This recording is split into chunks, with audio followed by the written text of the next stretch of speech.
four different functions known as planning, organizing, leading, and controlling. For some of us, we only see the final two, leading and controlling. But you should know that for every managerial behavior you do see, there is an equal amount that you do not. Behind the manager's closed door, they spend a good deal of their time planning and organizing so that they can effectively carry out the functions of leading and controlling. Now, before you think your boss is different, you should know that the four functions of management are standard across industries, whether that be in a manufacturing plant, a home office, a grocery store, a retail store, a restaurant, a hotel, or even an amusement park. Effective managers understand how planning, organizing, leading, and controlling are used to achieve organizational success. Unfortunately, I do not have a rebuttal for those of you who have ineffective managers, but perhaps learning a little bit more about the four functions of management will help to identify what steps your ineffective manager needs to take to become an effective one. Try to think of the four functions as a process, where each step builds on each other. Managers must first plan, then organize according to that plan, lead others to work towards the plan, and finally evaluate the effectiveness of the plan. These four functions must be performed properly and, when done well, become the reason for organizational success. The first of managerial functions is planning. In this step, the manager will create a detailed action plan aimed at some organizational goal. For example, let's say Melissa, the marketing manager, has a goal of increasing sales during the month of February. Melissa needs to first spend time mapping out the necessary steps she and her team of sales representatives must take so that they can increase sales numbers. These steps might include things like increasing advertisements in a particular region, placing some items on sale, increasing the amount of required customer to sales rep contact, or contacting prior customers to see if they're interested in purchasing additional products. The steps are then organized into a logical pattern so that Melissa and her team can follow it. Planning is an ongoing step and can be highly specialized based on organizational goals, division goals, departmental goals, and team goals. It is up to the manager to recognize what goals need to be planned within their individual area. The second of the managerial functions is organizing. This step requires Melissa to determine how she will distribute resources and organize her employees according to the plan. Melissa will need to identify different roles and ensure that she assigns the right amount of employees to carry out her plan. She will also need to delegate authority, assign work, and provide direction so that her team of sales representatives can work towards higher sales numbers without having barriers in their way. The third function of management is leading. In this step, Melissa spends time connecting with her employees on an interpersonal level. This goes beyond simply managing tasks. Rather, it involves communicating, motivating, inspiring, and encouraging employees towards a higher level of productivity. Not all managers are leaders. An employee will follow the directions of a manager for how to perform a job because they have to, but an employee will voluntarily follow the directions of a leader because they believe in who they are as a person, what they stand for, and for the manner in which they are inspired by the leader. Controlling is the final function of management. Once the plan has been carried out, evaluate the results against the goals. If a goal is not being met, the manager must also take any necessary corrective actions to continue to work towards that goal. For example, if Melissa noticed that her team was behind in their sales halfway through February, she will need to put in place the necessary provisions to ensure that the second half of February is twice as productive as the first half, so that by the end of the month, the original sales goal will be met or exceeded. Because the control process also includes setting performance standards for employees and continuously evaluating their job performance, Melissa will speak with each of her sales reps individually to review their performance. Some have added a fifth function for managers known as staffing. Staffing is the task of evaluating, recruiting, selecting, training, and placing appropriate individuals into defined job roles. A manager must spend time evaluating their workforce needs, discovering where employees need to be added, trained, or removed, and then make those changes so that the organization can continue business as usual. Let's review. There are four functions of management that span across all industries. They include planning, organizing, leading, and controlling. You should think about the four functions as a process where each step builds on each other. Managers must first plan, then organize according to that plan, lead others to work towards the plan, and finally, evaluate the effectiveness of the plan. Planning is the first step, whereby a manager will create a detailed action plan aimed at some organizational goal. Organizing is the second step, which involves the manager determining how to distribute resources and arrange employees according to the plan. Leading is the third step that is accomplished by communicating, motivating, inspiring, and encouraging employees towards a higher level of productivity. Controlling is the final function of the management, where a manager will, once a plan has been carried out, evaluate the results against the goals. If a goal is not being met, the manager must also take any necessary corrective action needed to continue to work towards that goal. Some have added a fifth function for managers, known as staffing. Staffing is the task of evaluating, recruiting, selecting, training, and placing appropriate individuals into defined job roles.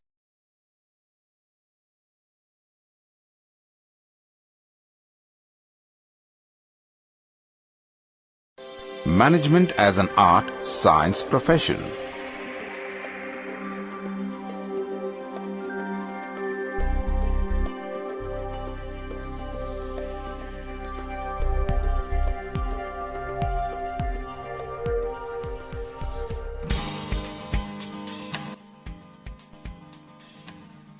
Tomorrow's the interview. I'm so nervous.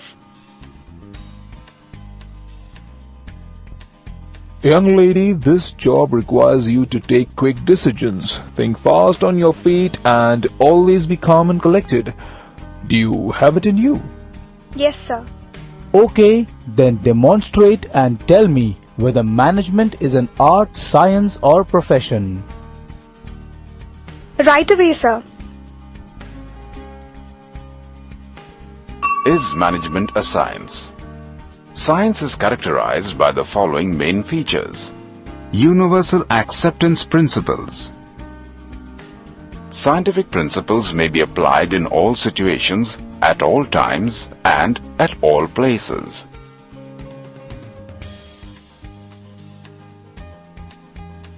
Similarly, management also contains some fundamental principles which can be applied universally. Example: the principle of unity of command. That is, one man, one boss. This principle is applicable to all types of organizations, business or non-business. Second, experimentation and observation. Scientific principles are derived through scientific investigation and research. That is, they are based on logic. Management principles are also based on scientific inquiry and observation. They have been developed through experiments and practical experiences of a large number of managers. Example: it is observed that fair remuneration to personnel helps in creating a satisfied workforce.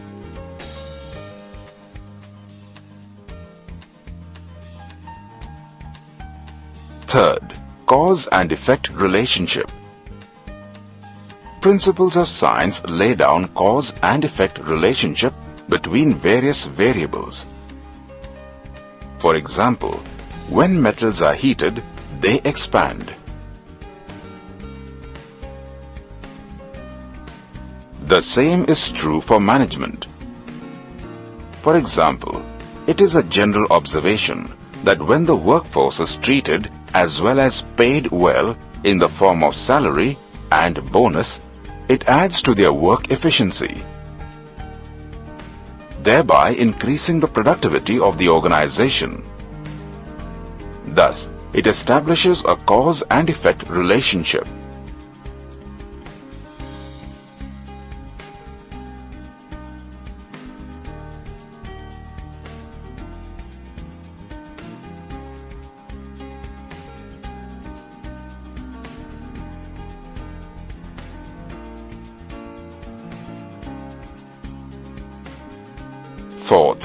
Test of validity and predictability.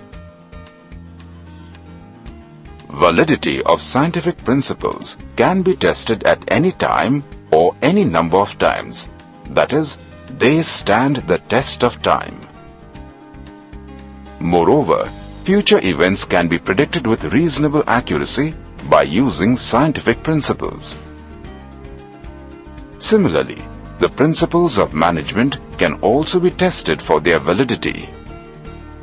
Example: unity of command can be tested by making a comparison with regards to clarity of thought and direction between two persons, one answerable to a single boss and another answerable to more than one.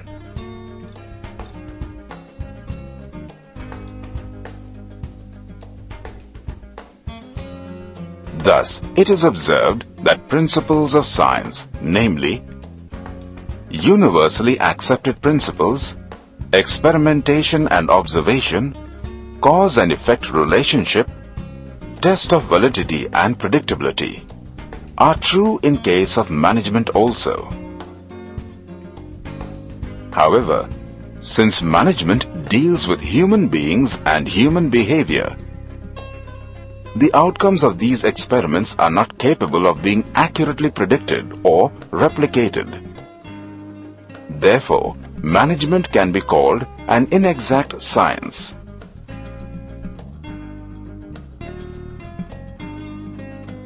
This was very interesting, but convince me that management is a profession. Sure. Management as a profession. Let us list the attributes of a profession. First, specialized knowledge. A profession must have a systematic body of knowledge that can be used for development of professionals. Every professional must make deliberate effort to acquire expertise in the principles and techniques. Similarly, a manager must have devotion and involvement to acquire expertise in the science of management. Second, formal education and training. There are a number of institutes and universities to impart education and training for a profession. For example, a CA cannot audit the accounts unless he has acquired a degree or diploma for the same. But a degree in management is not mandatory by law, though it is always an added advantage. Third, social obligations. Profession is a source of livelihood, but professionals are primarily motivated by the desire to serve society. Actions of professionals are influenced by social norms and values. Similarly, a manager is responsible not only to his superiors, but also to society. Therefore, he is expected to provide quality goods at reasonable prices to society.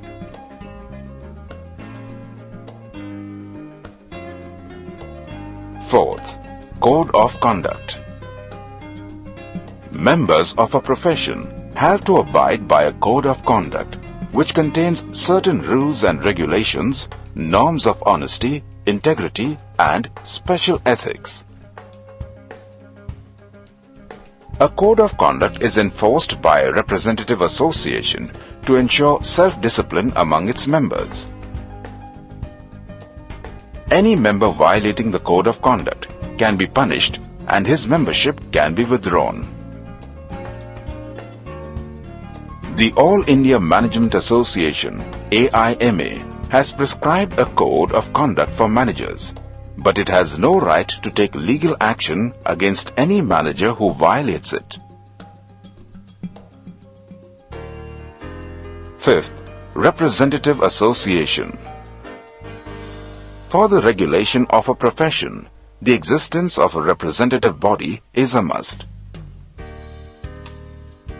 For example, the Institute of Chartered Accountants of India establishes and administers standards of competence for auditors.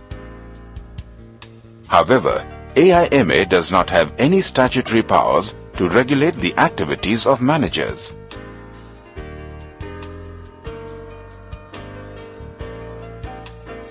However, it is argued that a profession cannot develop without research into the nature of the discipline with which the profession is concerned.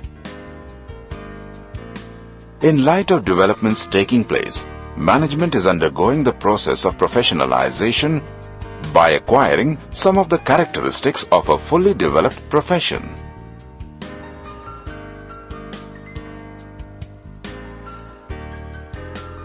The AIMA has prescribed a code of conduct for managers, but it has no right to take legal action against any manager who violates it.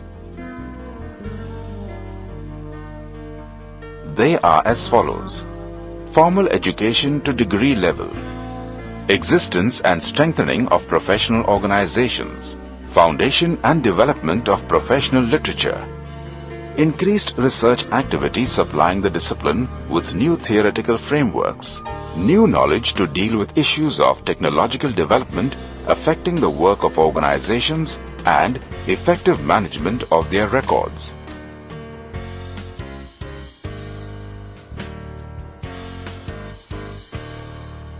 In addition, research activities are important and necessary if a profession is to continue developing and maintaining its status.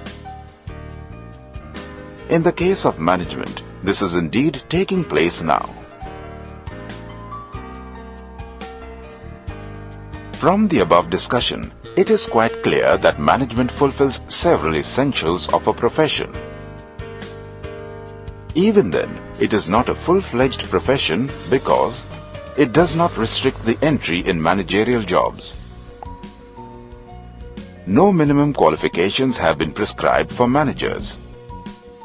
No management association has the authority to grant a certificate of practice to various managers. All managers are supposed to abide by the code formulated by AIMA. Competent education and training facilities do not exist. Managers are responsible to many groups such as shareholders, employees, and society.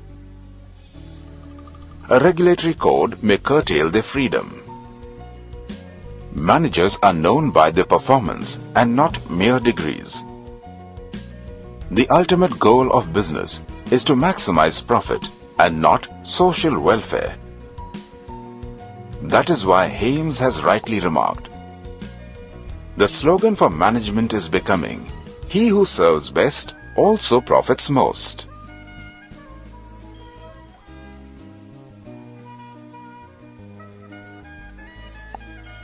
Management is an art. Management is an art in the sense that within these confines and strictures, there is great scope for the use of creativity, imagination, initiative, and invention within the overall sphere of the occupation. The scientific methods and body of knowledge referred to must be applied in their own way to each and any given situation, issue, or problem. In management, creativeness is required. Skills and techniques describe the art of management. Practical knowledge. Every art requires practical knowledge. Therefore, it is very important to know practical application of theoretical principles. For example, in order to become a good dancer, a person should have knowledge of the art and the various nrityas, etc., to use them appropriately. Similarly, a manager should also know how to apply various principles in real situations in his capacity as a manager, instead of merely relying on his degree or diploma. Personal skill. Although the theoretical base may be same for every artist, each one has his own style and mode of interpretation. Example, there are several dancers, but Yamini Krishnamurthy is noted for her style and grace. Similarly, management as an art is also personalized. Every manager has his own way of managing things based on his knowledge, experience and personality. Which is why some managers are highly effective, while others are not so effective. Creativity.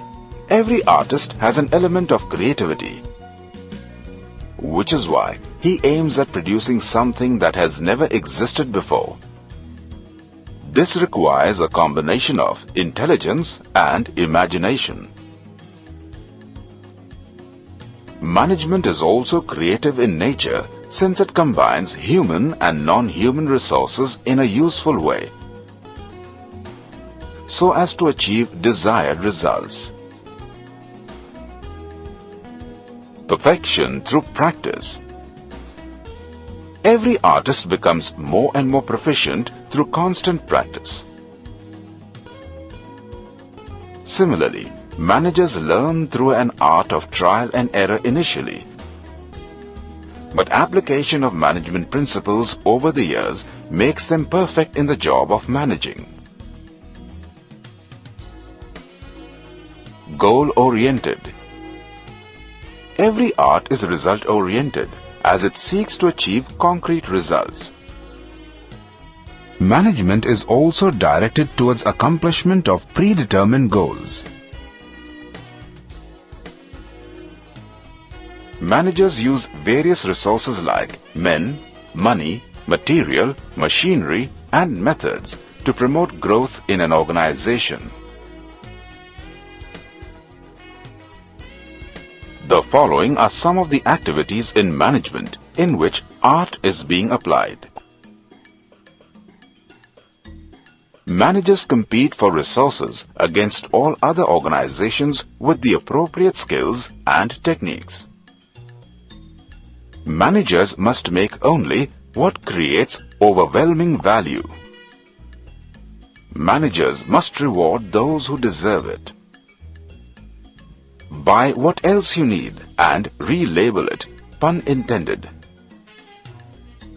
Mix internal and external products to increase your value. Retain employees by being successful.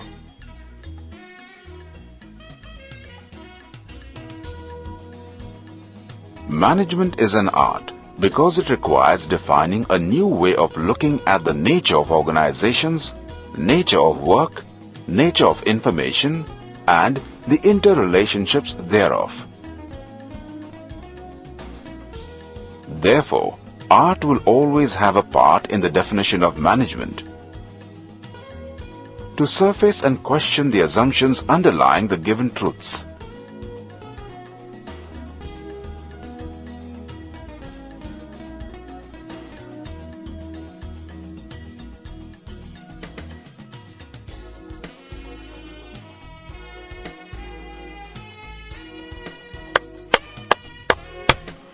Young lady, you were fabulous.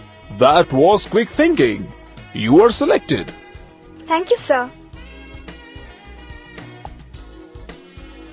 Management-like thought can be traced back to Sumerian traders and to the builders of the pyramids of ancient Egypt. The spread of Arabic numerals, 5th to 15th centuries, and the codification of double-entry bookkeeping, 1494, provided tools for management assessment, planning, and control.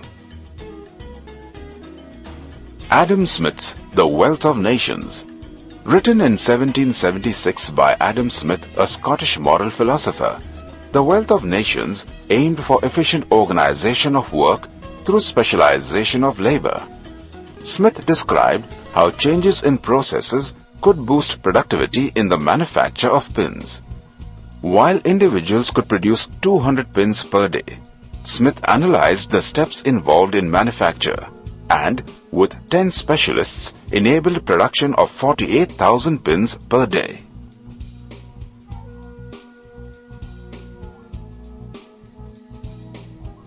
Sun Tzu's The Art of War, written by Chinese general Sun Tzu in the 6th century BC. The Art of War is a military strategy book that for managerial purposes recommends being aware of and acting on strengths and weaknesses of both a manager's organization and a force.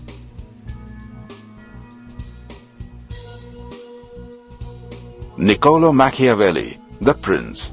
Believing that people were motivated by self-interest, Niccolo Machiavelli wrote The Prince in 1531 as advice for the leadership of Florence, Italy. Machiavelli recommended that leaders use fear, but not hatred, to maintain control.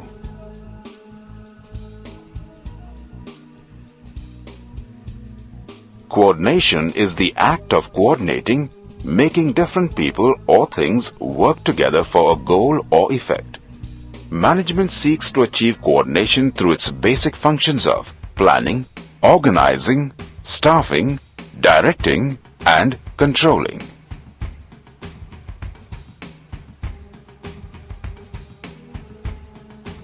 Coordination through planning.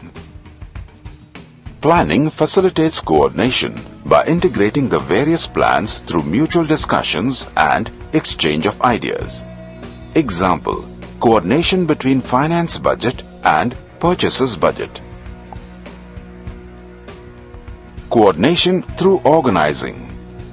When a manager groups and assigns various activities to subordinates, and when he creates departments coordination uppermost in his mind.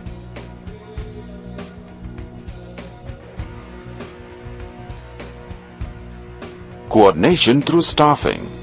A manager should bear in mind that the right number of personnel in various positions with the right type of education and skills will ensure right men on the right job. Coordination through directing. The purpose of giving orders, instructions and guidance to subordinates is served only when there is harmony between superiors and subordinates. Coordination through controlling. Manager ensures that there should be coordination between actual performance and standard performance to achieve organizational goals.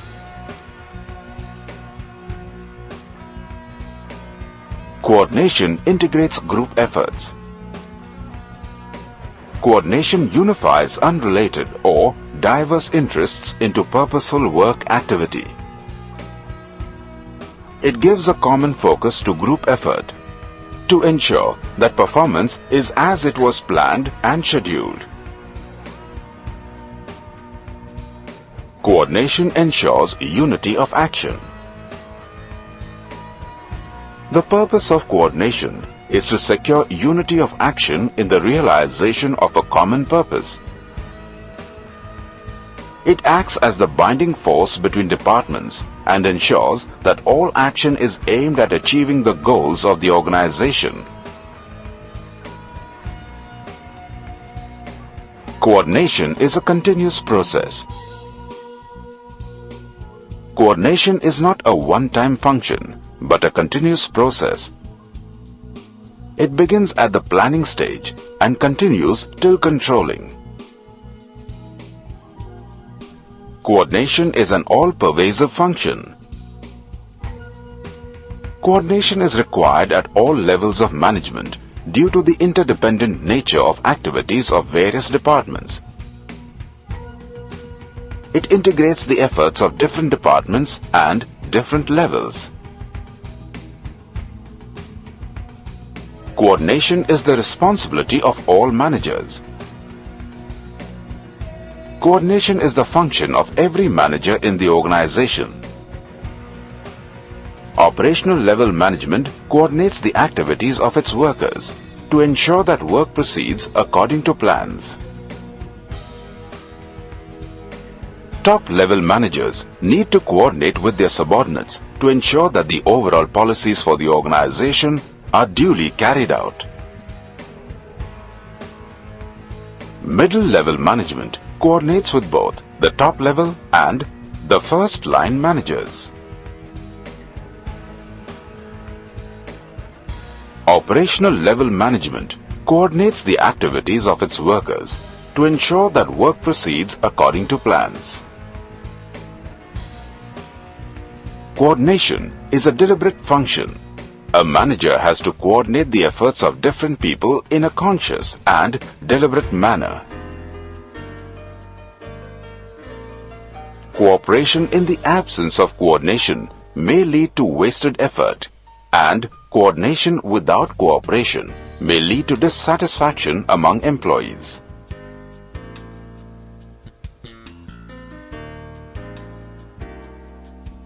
The Band-Aid was invented in 1920 by Earl Dixon, an employee of Johnson & Johnson, for his wife, Josephine Dixon, who frequently cut and burned herself while cooking.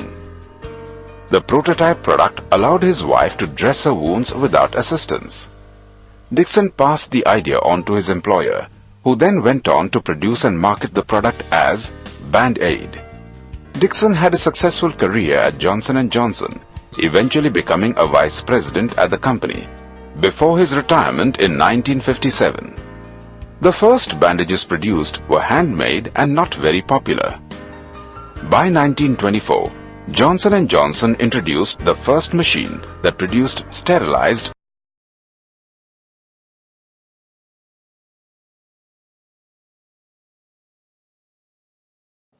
Hello, and welcome to Top 10 Management Survival Skills for First-Time Supervisors with Julie Birch. Welcome, and thank you for joining me. This is such a great topic and one so many of us have dealt with over the years. Let's face it, we've all probably been stressed out, frustrated, or annoyed at some point in our careers with the challenge of leading others. So how do we survive? And not just survive, but really thrive. I mean, how do we find real success and joy in our job for ourselves and for our team? Is it even possible? Yes, with a few key management survival skills in your tool belt, you bet it is. But it's a tall order. So let's get started with our top 10 management survival skills for first-time supervisors. First-time supervisors face some unique challenges. Most managers were promoted to their position with little or no formal management training. I'll bet some of you can relate to that. You might be managing the team you used to be a part of. We learn by trial and error, navigating and changing course and tactics along the way. Think about it this way. For example, you were on the widget making team, and you were the best at the widget making. I mean, whoo, no one makes a widget like you. You were so good at making the widget, you get a promotion. Now you are in charge of the whole widget making team. Now that's a totally different job, isn't it? Now your job is not making the widget, it's making sure your team makes the widget. But we like doing what's comfortable, and it's good for our self-esteem, and the truth is we've been making the widget for years, and it is comfortable for us. Let's face it, we've all probably said to ourselves, it will take me less time to just make the widget than it would take me to teach someone else how to make the widget. And no one can make a widget like I make a widget. And I'd be uncomfortable asking someone else to make the widget. I'll just do it. So we spend the whole day making the widget, and we get to the end of the day and throw our hands up and say, oh, I did not have time for this managing the widget making team thing. This is tough. Yes, you did have time.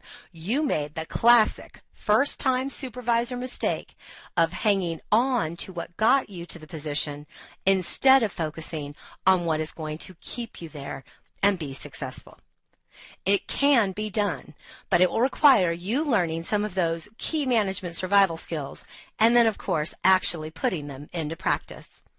Also, keep in mind this is a function of good leadership as well as a function of time management. We delegate for both reasons.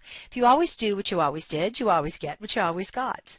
If you want something to be different, you have to do something different. So what do we do? Well, this is change management at its core. Tip number 1 is if we want our team to be willing to change and try new things, We must model the behavior we expect in others. Tony Robbins says, change is inevitable. Progress is not. I agree completely. Once we're willing to change ourselves, the first of our top 10 tips is accomplished. I also think this helps us to identify our big tip number 2, which is delegation, or what I like to call delegating for success. Delegating with poor results seems pointless. Our goal has to be positive, successful results. So how do we get there? Well, I find all of us can see the benefits and barriers of effective delegation. In other words, we know we should delegate, but we don't do it. If delegating is a new experience for you, don't be overcautious. Start with basic tasks that are not critical. Work your way up to the point where others are doing everything they can do well, and you are performing those managerial functions that you can and should be doing yourself. You will then be managing your staff and managing your time as well. When you fail to delegate effectively, look for these reasons. Culprits. They can be things like lack of patience. You know this one. It would take me less time to just do it myself than it would take me to explain it to someone else. Another culprit is insecurity. Recently promoted managers are often not yet comfortable in their new jobs and don't want to go back and tell their replacement how to proceed. Anxiety is another culprit.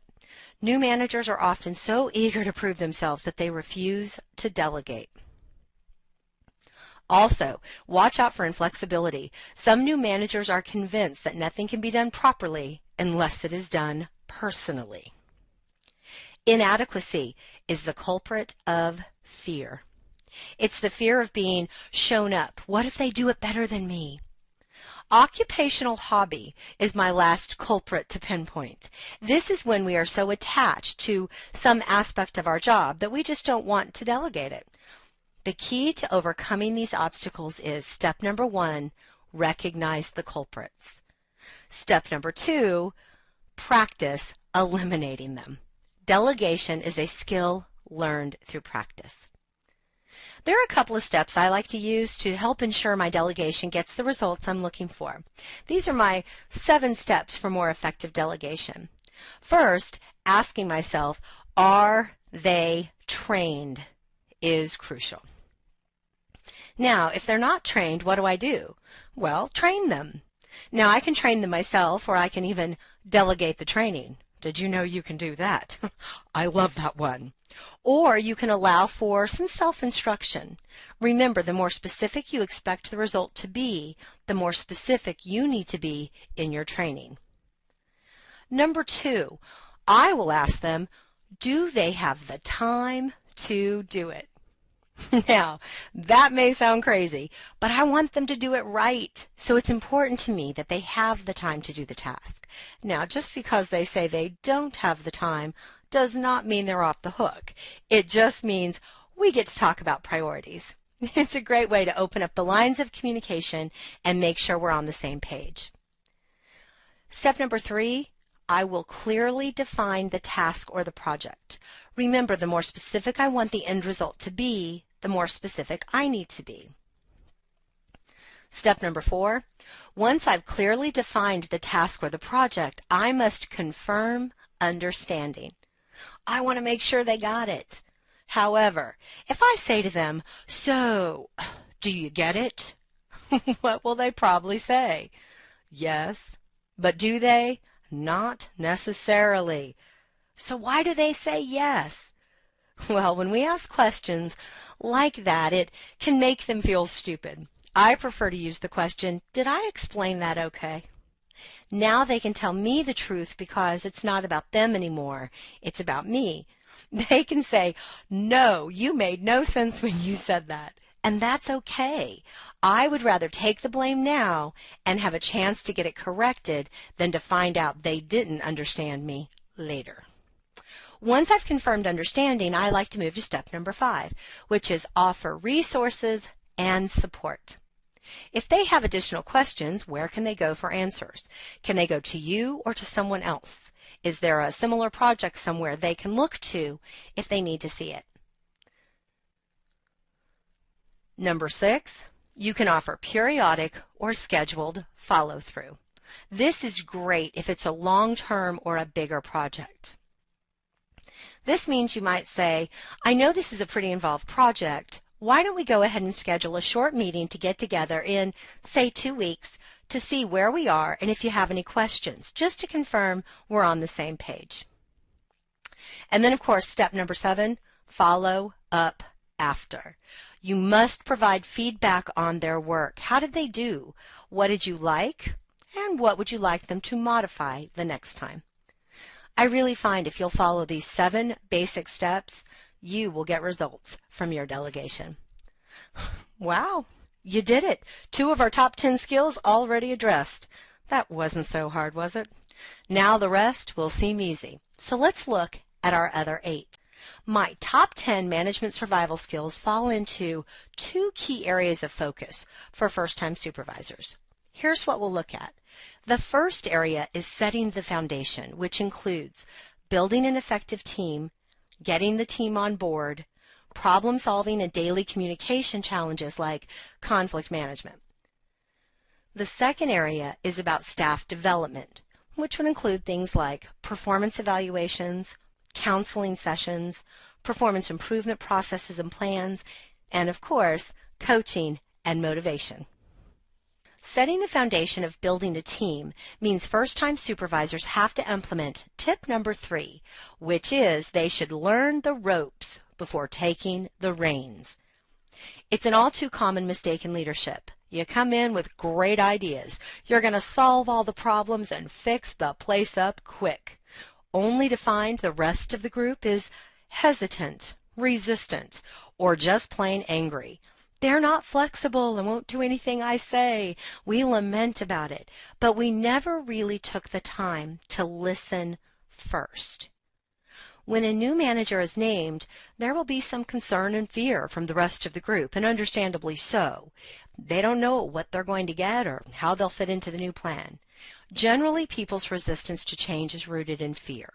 It's the fear of the unknown, fear of failure, fear of the inability to do it the new way. One of the best tips for getting them on board lies in understanding this simple principle. When change is dictated to people, they resist. When they have a hand in the change, they're more willing to give it a try. Basically, when people think they came up with the idea, they love it. When we go in to implement a change with our team, we must set ourselves up for success. A couple of my favorite strategies are really just about problem solving, which is, of course, tip number 4. To get people on board and problem solve, go into the discussion the right way. Try some of these simple ideas. Present the idea in a clear, concise, positive way. Just say it. Here's what we're looking at doing.